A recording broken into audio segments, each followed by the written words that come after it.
Good afternoon, everybody. I hope you're all doing well. I have just a few things to talk to you about today. Um, I suspect that some of you have possibly heard rumblings around campus that there's financial difficulty. Perhaps you've heard that that's true at UNCG. Perhaps you've heard that it's true in the North Carolina system, but really the truth of the matter is that universities across the board are having, other than maybe private universities, are having widespread financial difficulties right now. And I thought it might be helpful to you all if I explained a little bit about what's going on and tell you about where our department and our program is within that overall context. So one thing that we have known has been coming for quite some time, 5 or 10 years, we've been talking about the imminent dip in college age students that was set to start around this year and continue for some years. So that means the population of students who are going to go to college is shrinking. There are just fewer people who are entering college out of high school. There are just a fewer number of them. And so because universities, especially public universities, are funded largely around enrollment, those inevitable enrollment declines are going to mean less revenue and that there will be trouble for universities. So we've all known that that's been coming. What really, but we thought maybe it was this year, next year, a little bit down the line. It's not like a precipitous drop. It's going to be a gradual decrease for a number of years. And what really hastened all that was COVID. You will recall that most universities sent students home mid year in what was it, March of 2020. I've lost track now of how long we've been at this thing. And that resulted for all universities, not just UNCG, in pretty substantial losses for auxiliary services. That is dorms, food services, all the things that students pay extra for. And that money, basically you cannot recoup those costs just because students aren't there. We still employ all the people who make the food and clean the dorms and take care of the grounds. But that was a tremendous loss of income.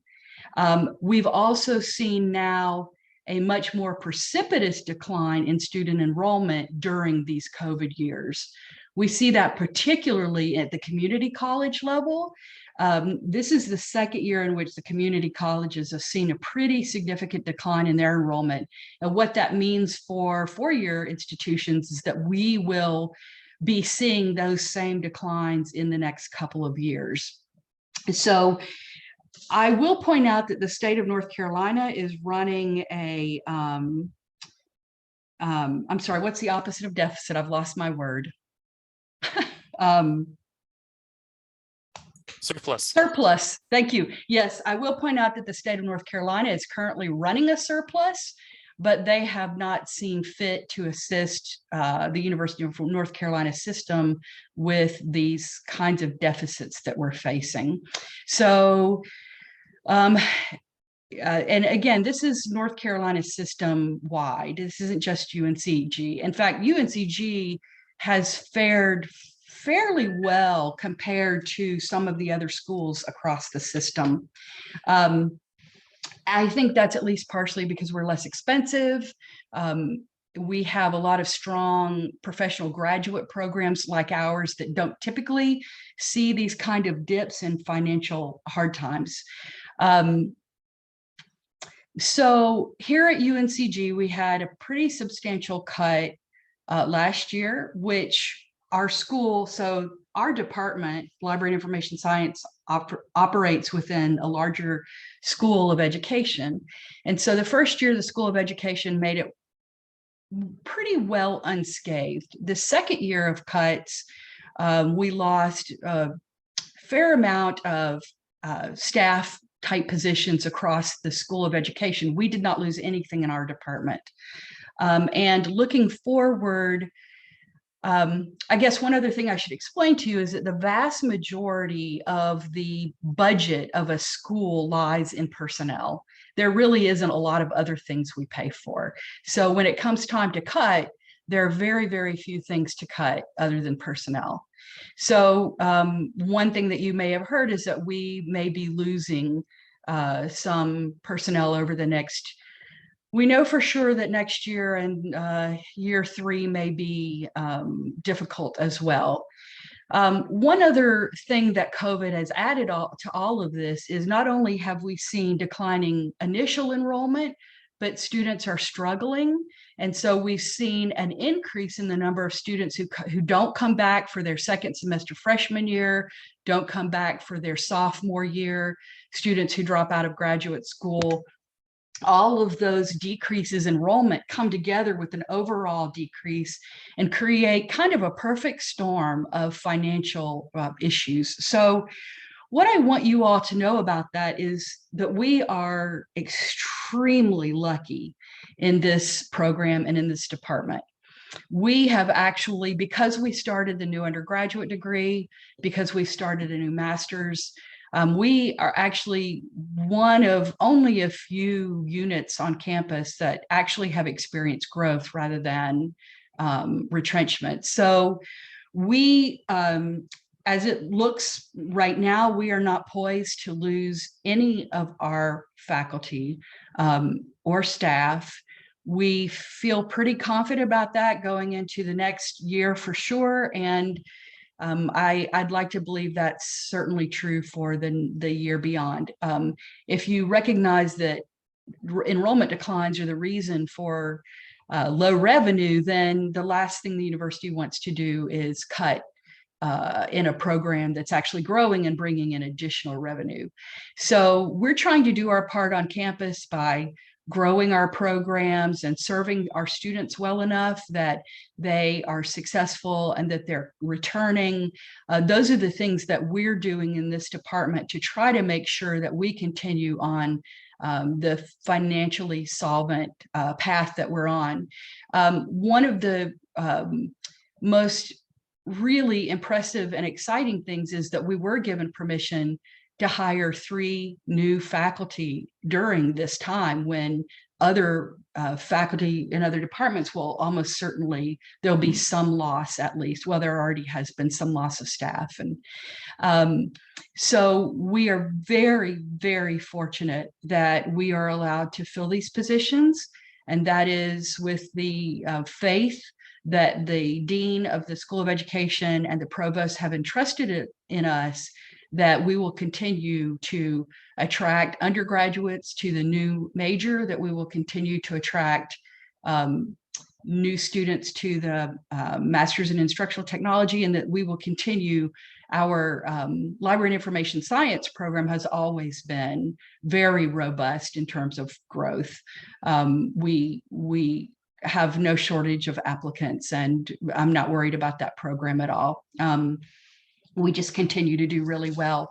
And I will say, I think that that is to a large degree to the credit of the faculty who work with you all every day. I think that the word is out that they are exceptional. And I think that we continue to draw people in because of that. And I will also say that as difficult as these COVID years have been for you all, they have also been this difficult for faculty. Faculty in this department have been asked to take on more, to do more. We have wanted to be good university citizens and do our part. So everyone is working harder than they have before, and enduring some of the same stresses that you're enduring, which are, my child care centers closed tomorrow randomly because of COVID, or my elderly parents need a lot more care because they can't get out and do things themselves. So I would just like to give my really profound gratitude to these faculty who have stuck in there and really done an exceptional job in very difficult circumstances. They are why that we are hiring new people rather than losing the people that we do have. So it's really quite exceptional. I want to pause, since that's sort of a complicated issue, I wonder if any of you have any questions about that I might be able to answer. And Tammy, I'm not very good at watching the chat, so if I miss any questions in the chat, let me know. But you're also welcome to turn on your microphone and ask. Professor Connor, yes. Hi, I'm Bria. So, Bria, which program are you in? I'm in the public librarianship. Okay, in the master's program.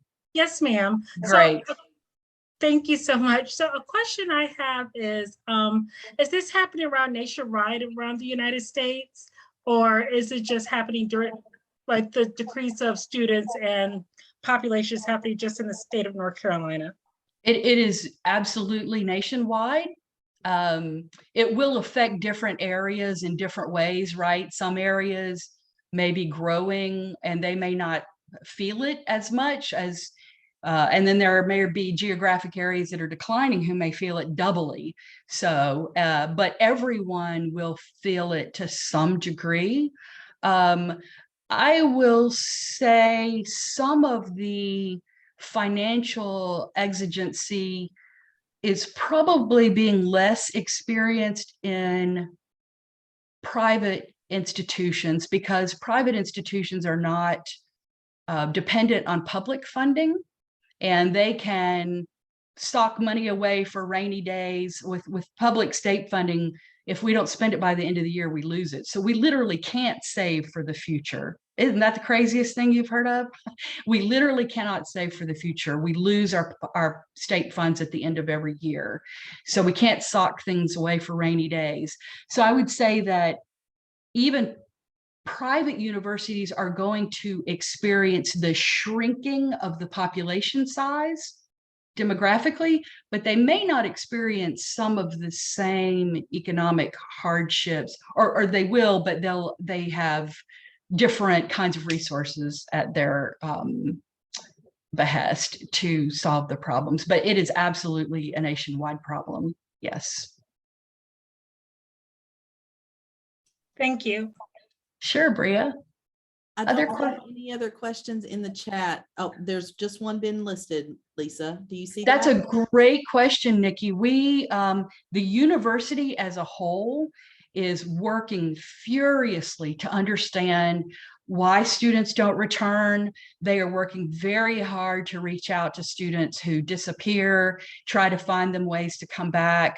They are also working on reaching out to students who maybe even dropped out before COVID to see if they can woo them back and get them to finish their degree. So the university, I'm really impressed with UNCG for the very proactive ways in which they are trying to reach out to students. They are also trying to do more proactively before students drop out. So we have a system called Starfish. The university has asked all faculty to use that to alert the campus that maybe a student is struggling. We are trying both in our department at our level and from the university level to reach out to students who are struggling and say, you know, what can we do to help you? Is this a financial issue?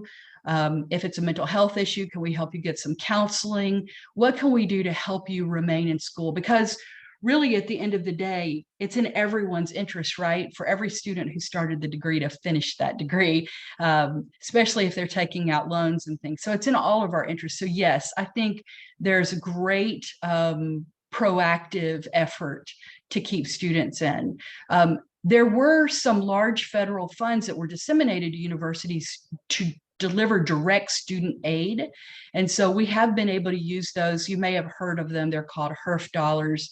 We have been able to use some of those funds to give students scholarships who maybe wouldn't normally qualify for the kind of either need-based or academic scholarships. And so, yes, we're trying to use a wide variety of ways to keep students in and to bring students back who are maybe struggling. I would say that the biggest issue is that when students begin to struggle, they fail to talk to us at all. We will reach out repeatedly to students and say, what can we do for you? And they're just gone. They're just disappear, not responding. So it's difficult to help folks. So I would just encourage each of you, if you do experience any difficulties, to talk with your faculty sooner than later. Your advisor, your instructors, me, anybody that you feel comfortable talking with, reach out to them and tell them, that you're struggling, and let's see if we can find solutions to those struggles. Thank you for the question, Nikki. That was a great question. Other questions about the financial part? Okay, great. All right. If you do have any later, please feel free to contact me. I didn't want you to hear of these things and be worried, because right now, as it stands, we're doing extremely well, growing and thriving in a very unlikely environment to do that. Just a couple of my regular pleas. One of the things that you can most do to help me help you is register for classes early. Don't over-register. So that is, don't register for classes you really don't plan on keeping, but register as early as you humanly can. One thing that's very important to me is that you all have the classes you need when you need them. And it takes some degree of time to find instructors, get them credentialed, get them on board, and get a class set up.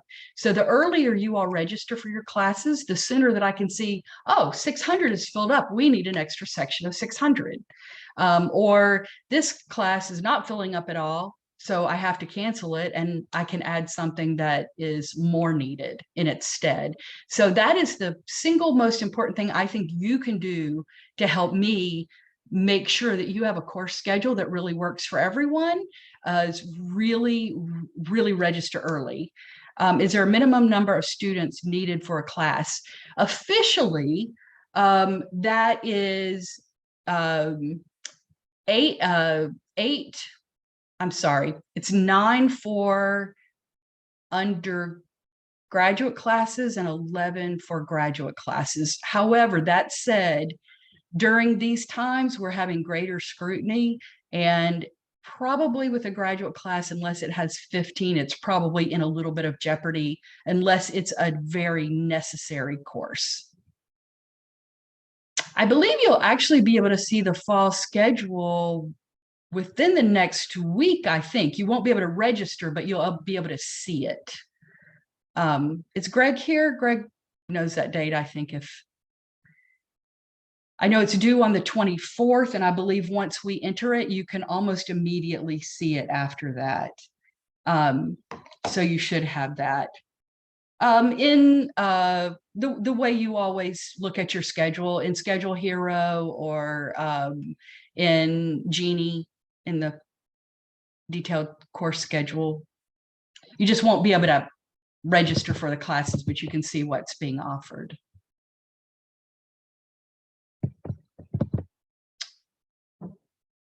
Anything else? So I've had a couple of questions from you all that I will do my best to answer.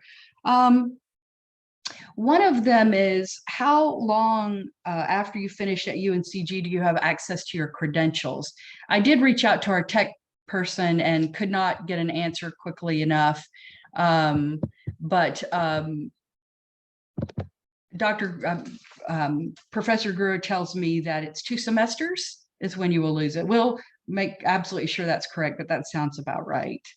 Another question was about an honor society for the graduate program. There is one large honor society for library and information science, and that is called Beta Phi Mu. Our program did participate in that at one point. The membership is fairly steep. I want to say it's $150 for graduating students. And I believe that one of the reasons that we stopped participating is because we had so very few students actually accept their invitation to join the Honor Society. If there are enough of you who are interested, we could certainly explore sort of reinvigorating our membership in Beta Phi Mu. So you can send me an email and let me know that you're very interested in that, and we can see what we can do to get going with that.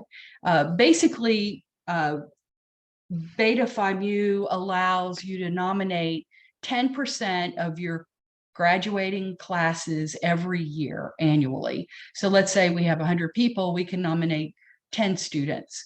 And Beta Phi Mu isn't just purely an academic honor society. It actually is based on potential for professional excellence. So it isn't just who got higher grades. It really is a sort of a holistic all around, who do we think, what 10% of the students do we think are really going to reach that maximum level of professional achievement. You are nominated by the faculty. If UNCG were to reinstate its membership and activities with Beta Phi Mu, you are nominated by faculty and voted on by faculty. You are invited to join, and then you pay that membership fee to join. So that's something we can definitely explore if more students are interested in that. We just really did find that I was nominated to be in that society when I graduated, and I certainly couldn't afford 100 and whatever dollars it was back in those days. So, you know, it's tough when you're just leaving your job. They really should set it up so that you can join like 5 years later or something when you're making money. But anyway, so yes, we do have the Phi Kappa Phi. I don't know a lot about that, but we can certainly explore that too. Thank you for that comment. Thank you, Lauren. Let's see, another question was about working with business to offer more administrative class. We do offer management, which, you know, is 650, and we do have an advanced management class, but the question really centered around more skills-based learning, like managing budgets and that sort of thing. I will say we do have on campus a certificate in public administration, and some of those courses may be of interest to you.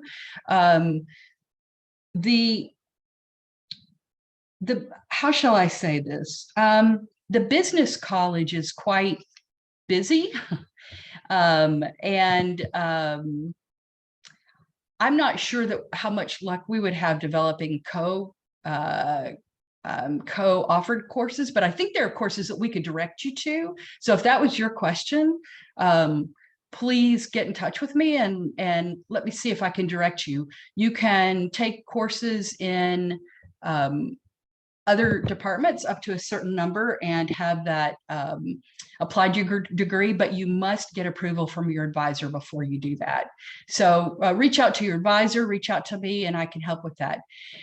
I do take at the center of that question the expression of the need for more perhaps practical administrative level skills to be incorporated in our curriculum.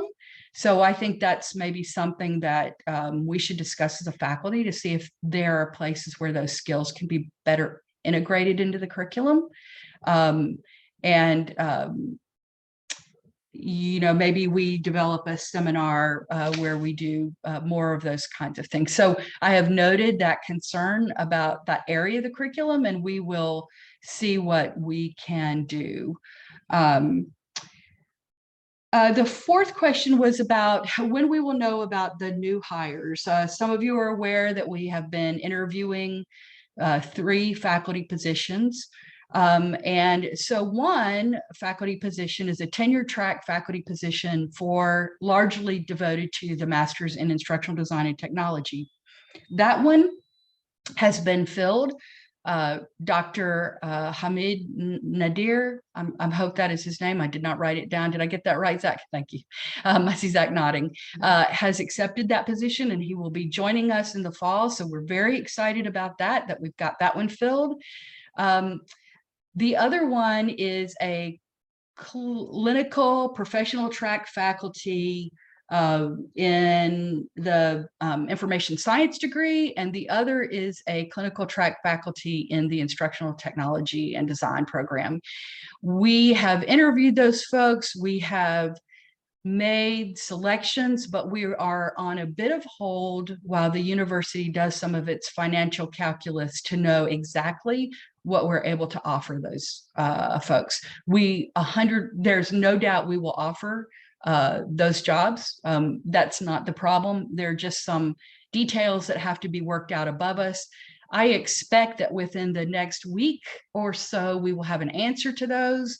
Then we will begin to make offers to those faculty, and we will get answers back, and we will announce those on social media and on the listserv as they come available. Right now, I know we're working on an announcement about Dr. Nadir, so you should see that come out really soon, and you'll see the others come out when we know those things.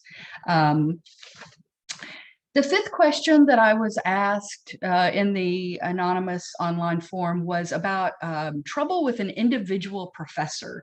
And I'm glad that you asked that question, because what I want to counsel each of you about is, if you are having trouble with an individual professor, of course, your first step is to request to meet with that professor. Have a discussion, tell them what you're struggling with, ask them for what you need, try to work with them.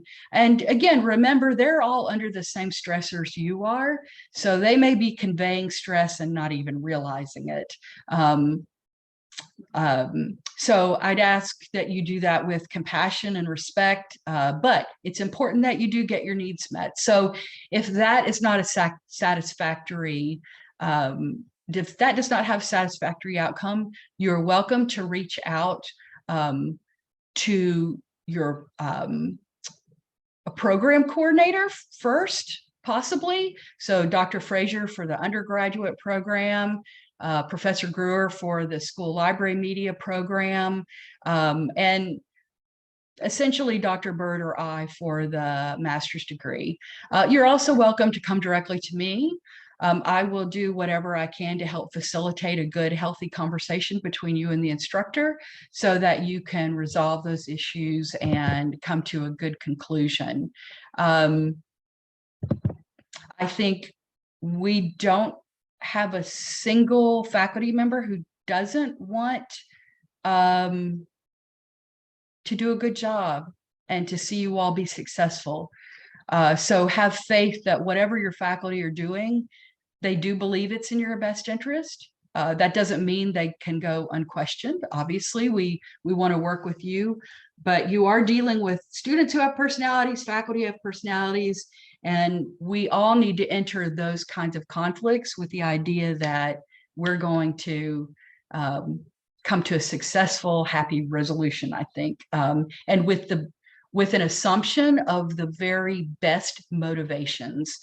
I can promise you, I would give you my 401k on the bet that there's not a single faculty member here who doesn't have the very best intentions for you. I just know they aren't, because they wouldn't last here if that was their motivation. So I'd ask that you go into any conflict with giving your faculty the benefit of the doubt, giving them the assumption that what they're doing, they believe to be the best for you. And then again, if that doesn't work, feel free to approach someone other than that faculty member and have a conversation about it. I hope that helps.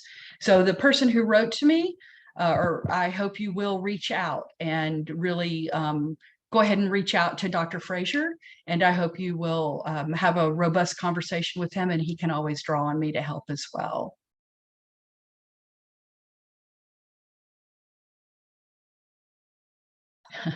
And Dr. Frazier says, if he's the problem, you can just go over his head. Good to know. Good to know. All right. I think those are the questions that I had. Any that I missed in the chat, Tammy? Nope, we're good. Okay, we can go on to the next slide.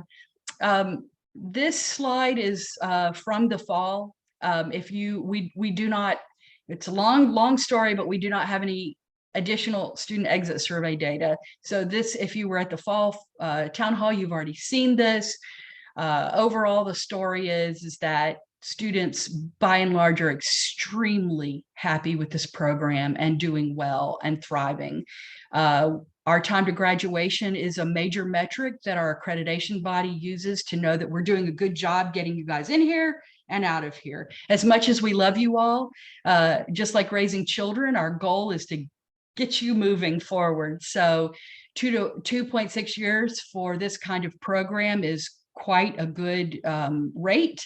3.1 years for school licensure, because that does take a few more courses.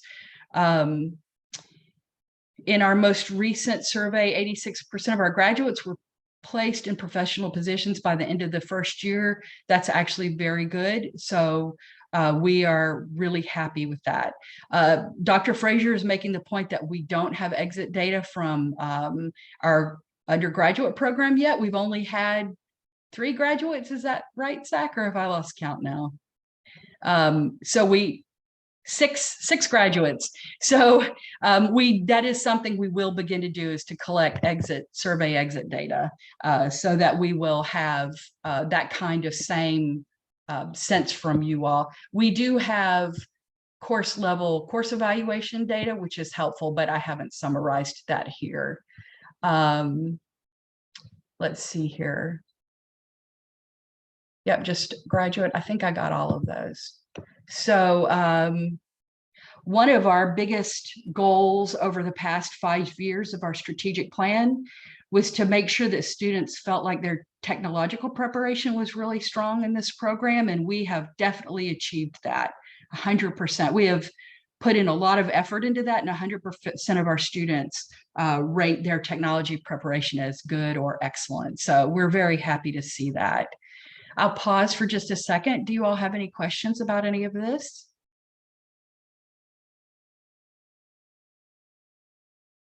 Okay, we can go to the next slide.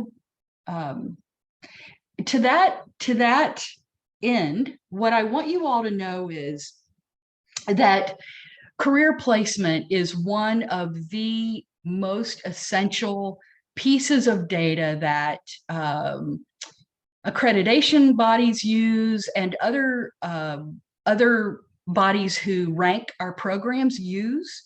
The higher placement rate, the higher the program is going to be ranked. What's going to happen to those of you in the master's degree when you graduate is, if within 1 year you will get a survey from the library journal, and it will ask you if you are currently employed. Currently, the best we've been able to do is to get 55% participation. And we really would love to see much, much higher than that. So please, once you have graduated, keep in touch. Make sure we have an email address for you that's valid.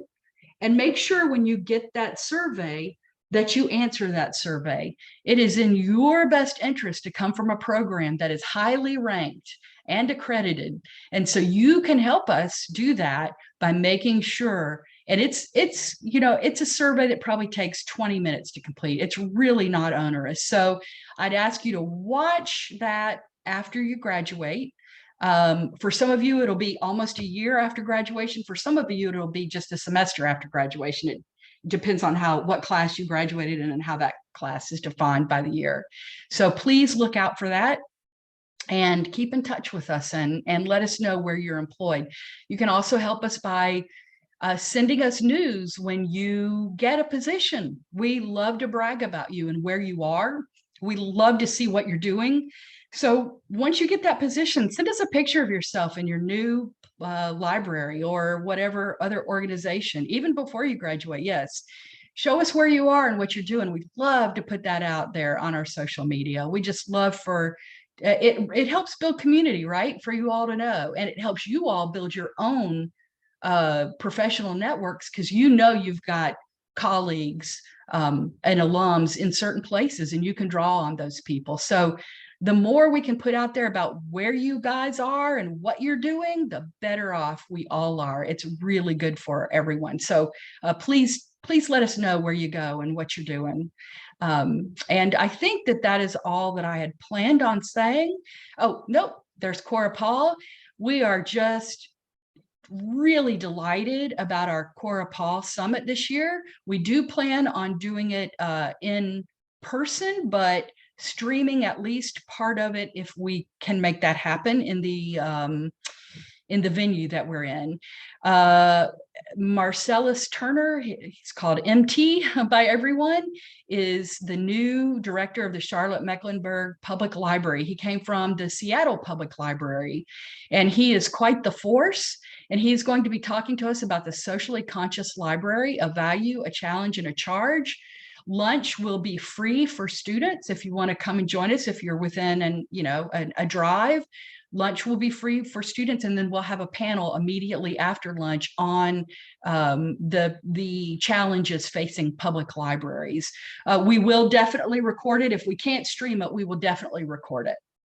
One way or the other, we will get you that content. So that is the end. It will be on campus. It is in the brand new nursing building in a venue at the top of the nursing building, a really nice area. I don't know that it has a name yet. They're probably waiting for a major donor to name the area, but it's just in a nice venue space up there. So we'd love to have you with us. If you could be there in person, we'd love it. If you can't, we'll make sure you get the content one way or the other. One thing that I'll say that we have done in the past is to have students do poster sessions during lunch.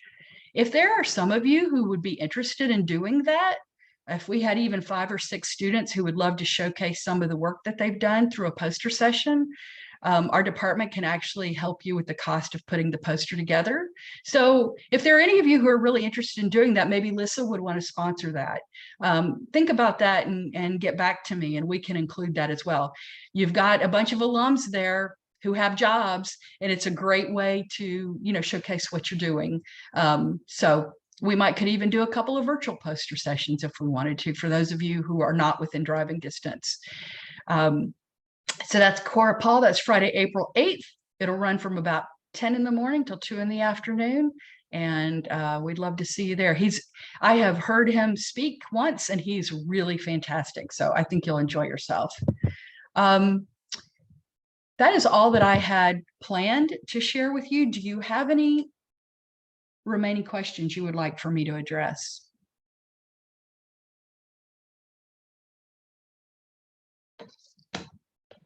All right. If you do, just get in touch with me. My door is always open. I am here explicitly to serve you all. So never feel like you can't come and speak with me.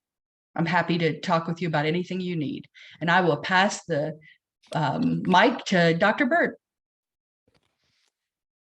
Hello, everyone. If we do get Beta Phi Mu up and running again, this is the genie lamp that gets lit when you are inducted into Beta Phi Mu. It is on my desk because Dr. Carmichael gave it to me. We'll try to get it someplace general in a few minutes. So, okay. So we are growing, and we definitely are continuing to grow. For the first time, I added in the BSIS numbers to this chart. You can see that we were at 425. Those were all master's students. We are down to 403 master's students because we kind of right sizing the program, but those 62 BSIS students are important to us. So thanks very much to everybody for finding your way here, and we can move on. So one of the things that we're interested in is how are we doing on diversity in our program. You may know that librarianship is majority white and majority female. And so it's important for us to kind of look at the possibilities of growth. And this is our not these are people who have identified themselves as other than white. And you can see this is fall 2020, the spring 2021, and then fall of 2021. And we don't have the spring 2022 numbers yet. This is the BSIS, and you can see that the BSIS is extremely diverse, with almost half the program identifies as non-white. And this is very encouraging for our entire profession. And we look forward to welcoming some of you into the master's degree when you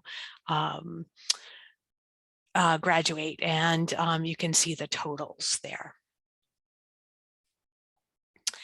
And these are our demographics in terms of where are we all from. Yes, primarily you're all from North Carolina, but notice Texas, California, Colorado, have a good contingency in Connecticut and New York State, and we are very happy to have all of you in our program. So advising starts on March 14th. That's right after spring break, and continues until April 20th.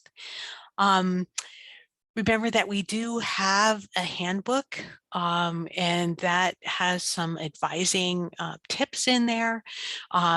And if you can't find it, just email me and I will get you right there. But it's basically on our current students page on our website. Fall registration opens on March 28th. Yes, all you folks who stay up on that's a Monday and it starts at midnight. So a lot of people stay up until midnight and register then. And I'm sure that our students crash the system, but March 28th is when it begins. And as Dr. O'Connor says, we can't know you want a class if you don't register as soon as you can and put yourself on waiting lists if you need to, etc. And our new registration system, Schedule Hero. I know that some people who have used the old system prefer to stay with the old system. The systems are running concurrently. So you can use either of those, Genie or the Schedule Hero.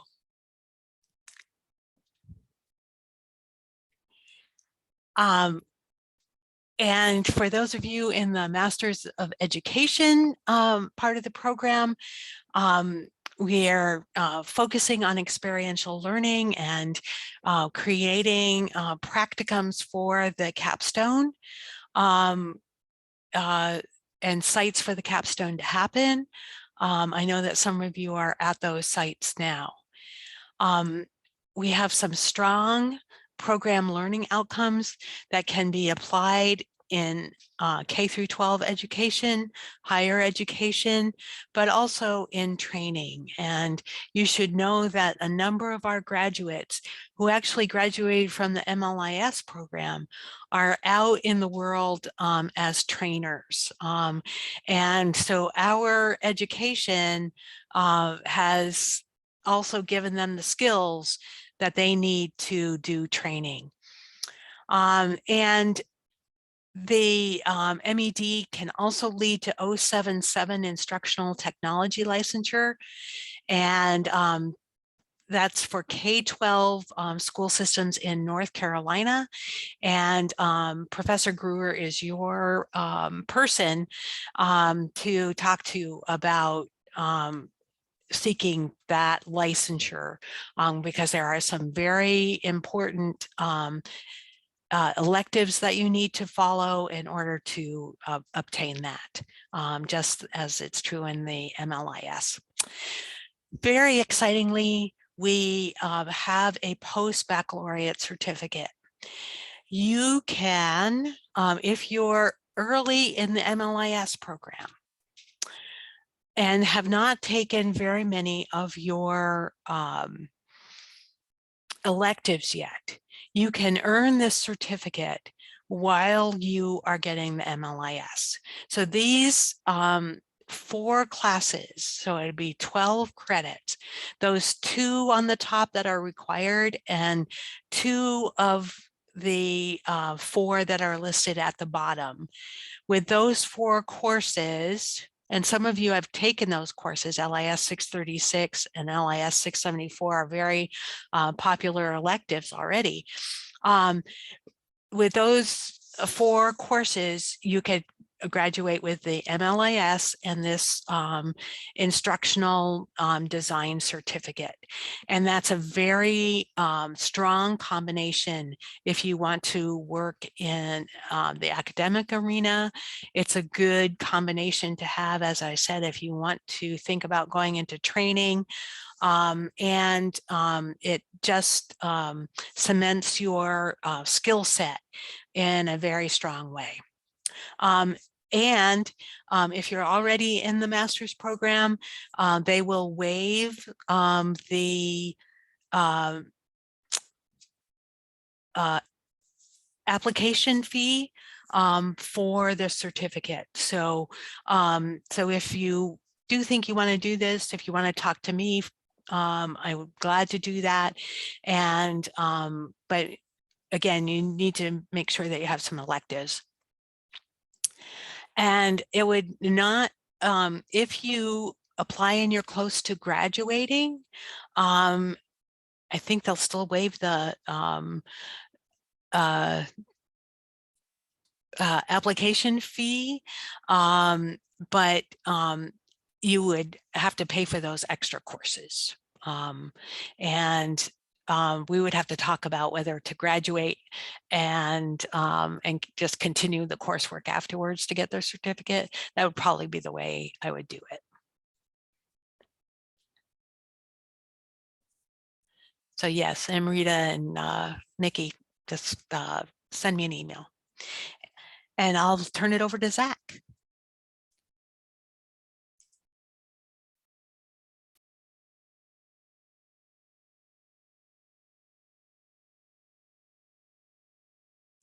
We can't hear you. You're muted. So I just wanted to give some historical, start off with some historical perspective for the program so that people can kind of see how far we've come, and also for any of the master's students who might be a little bit curious about what's been happening with the undergraduate program. So our first active term where we were teaching classes in the BSIS was spring of 2020, which also happened to be when the pandemic happened. So many of the students who have been in the program since then either have graduated or are about to graduate. And these are people who have certainly gotten more than they bargained for with the things that have been going on, as we all have. Despite the fact that the pandemic has happened and the university has been going through kind of a contraction, especially at the undergraduate level, much like our master's program, we've continued to kind of increase in size as well, which has been really strong. To give you some perspective, I graduated from South Carolina with my PhD, and they had a bachelor's program there that kind of paralleled my own career track there. They had about 64 majors when I finished my PhD in 2018. When I started there for my master's degree in 2010, they had 2 majors. In the time that we've been here, we started off with a 6 or 7 majors.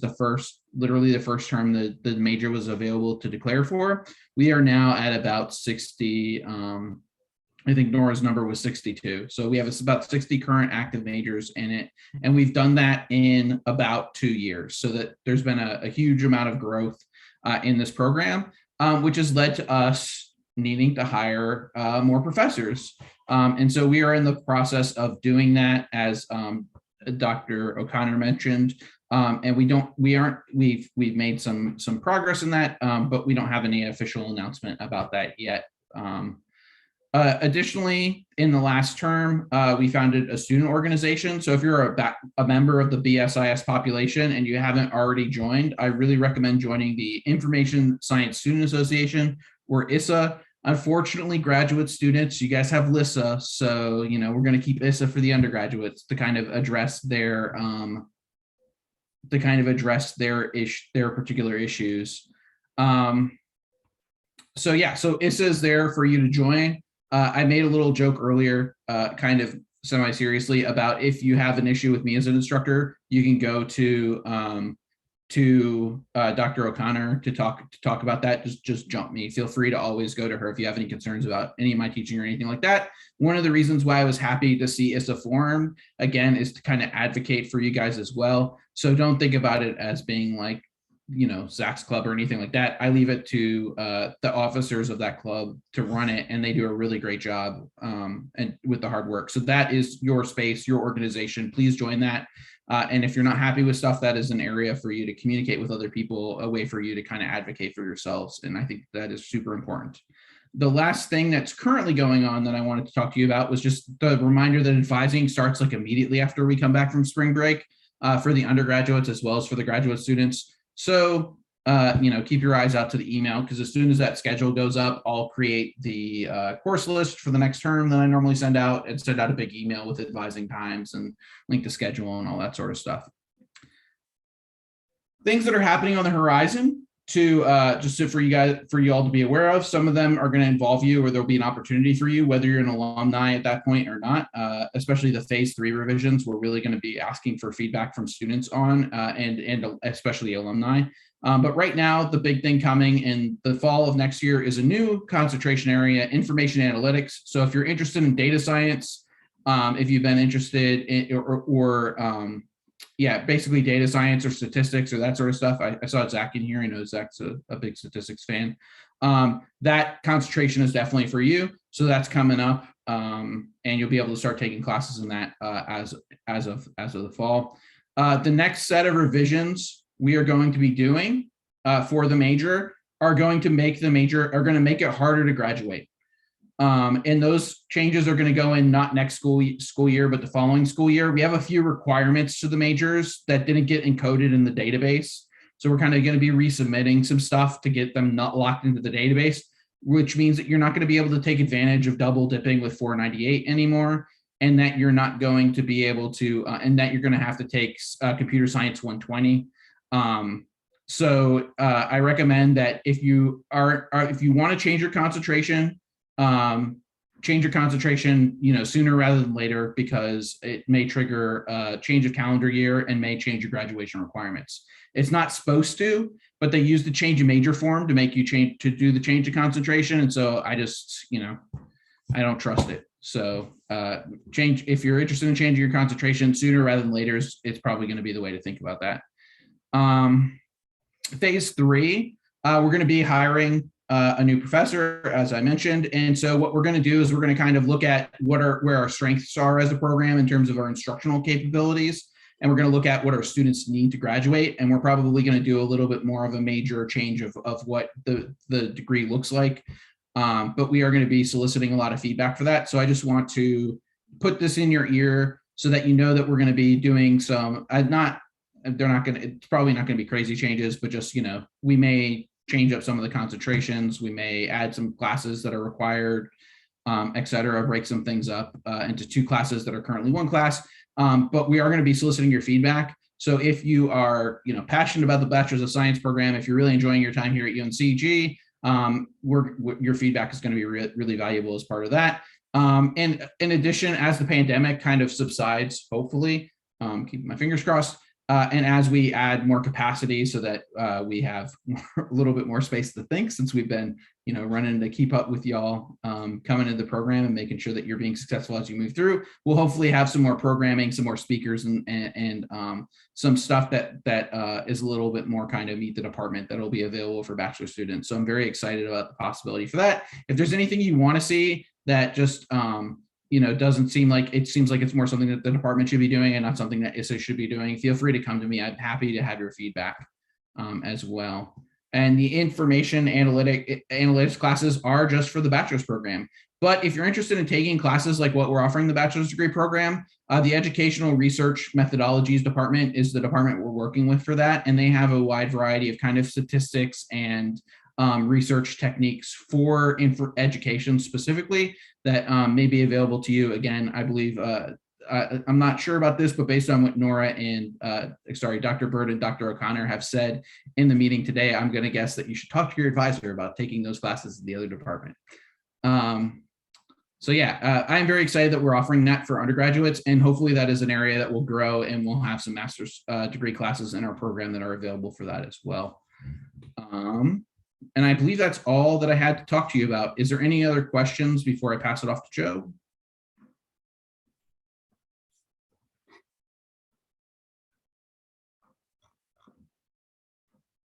Okay, so again, if you need anything or if you have any ideas, feel free to reach out to me. If you have any problems with any of the, it will be live in August, Zach. So in August, you'll be able to change. Yeah. So anyway, if you have any issues, again, feel free to reach out to Dr. O'Connor.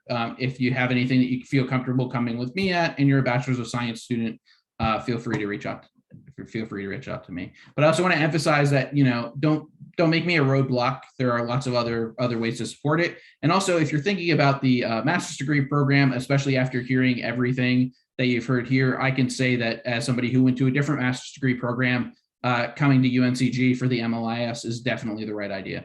So I really think that we have an exceptionally good master's degree program here, and highly endorse it for both undergraduate and graduate students looking for a career in libraries.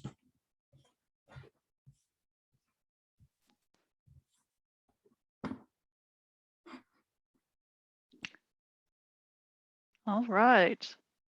So let's do the capstone in a minute and a half flat.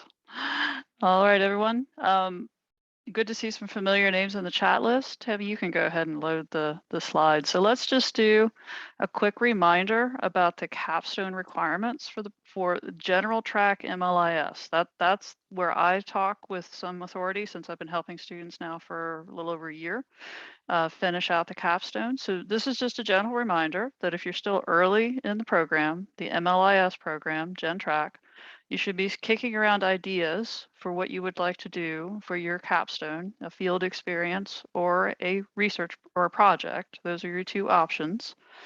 If you are approaching midpoint, around 18 hours in your program, then this new advising period coming up right after spring break would be an awesome time to talk to your advisor about what you've been thinking about doing for your capstone and starting to solidify your ideas. So that when you get to the point in the program, which will probably be the second to last semester, that's when we're going to ask you to really firm up your plans for the capstone that you will then take your final semester in the program. Okay, that's where your advisor is there to help you. That's where Dr. Archer Capuzzo is there to help you in her capacity as a practicum coordinator. You can also reach out to me if you want help, just in regards to the expectations or what we'd like for you to do once you reach that capstone class. But it's a pairing of field experience and an e-portfolio. Those are the outcomes that we're looking for in the capstone. And we are here to help you in the semester before you reach that point to lay all the necessary groundwork for success.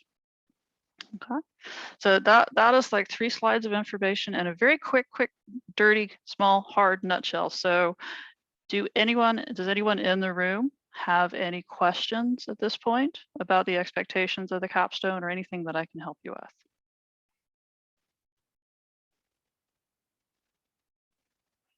Professor DePaul, are you in charge of the capstone? I have Which- been teaching the Gen Track capstone sections. So Okay. I'm more likely than not, I'm going to be the instructor you see of record for that experience. Okay. Thank you. Oh, Tammy, yes, thank you for sharing the website. And from that capstone home, you can get to the links for the declaration form for 18 hours and also for the final planning form your second to last semester.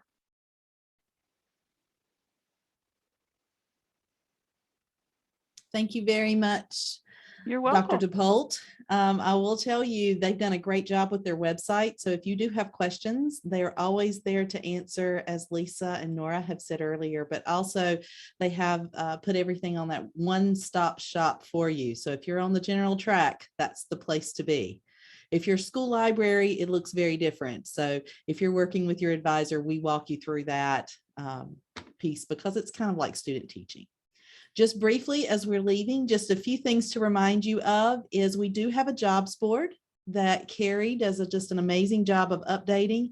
And so if you're looking for an internship, if you're looking for a position, this is a great place to go. She keeps that updated and works on that on the daily almost, I think. So please feel free to scan or go to this website and try that out. We also wanted to tell you, please take some time and follow us on LinkedIn. That's kind of a new platform as of probably 2 semesters ago. And you will search UNC-Greensboro LIS. So if you haven't, we're always wanting to post those congratulations on getting a position. You'll notice we just posted Sydney Porter's position just this week. So we would love to see you and have the opportunity to celebrate with you. So please follow us on LinkedIn and share that information with us. We've also been featured in the SOE Transform magazine, but with 2 different articles. One is from Dr. Dawkins, you'll see up here in the corner, on the importance of intellectual freedom in school libraries. And then also we were featured for the BSIS program with our very first graduates, and you'll see a wonderful story there. So if you haven't had a chance, this link will take you directly to the Transform magazine, or you can search UNCG Transform magazine and it will pop up for you to have a digital copy to read on your own. We're still offering our SLMC or School Library Media Coordinator t-shirts, where we were ranked .1 program in North Carolina and #8 in the nation. So we're a little happy about that. If you're interested in a t-shirt, you can go to go.uncg.edu/SLMC t-shirt or scan the link here. It's a little bit clunky to get to that point, but it will walk you through every step that you need to do to walk through the way of doing that. Becky says they're comfortable. That's right. So if you're interested, you don't have to be school library. If you want to help promote that with us, we'd love for you to. I think they're about $20, $25. It'll tell you on that website. So please take a moment and do that if you're interested. We also just wanted to reiterate what Dr. O'Connor said. Social media is huge for us. We like to share your great news: Twitter, Facebook, Instagram, LinkedIn. If you use any of those platforms, follow us. We'll be glad to connect with you. And if you are, if you've just been hired in a position, whether you're a student or a graduate, you can email a picture you like of yourself to lis@uncg.edu and where your new position is located, and we will put together that posting and love to celebrate that with you. So again, that's lis@uncg.edu, or feel free to contact myself and I'll make sure it gets to the right place. Okay. Oh, great. Lauren said she used Facebook to find out about the meeting, Lisa.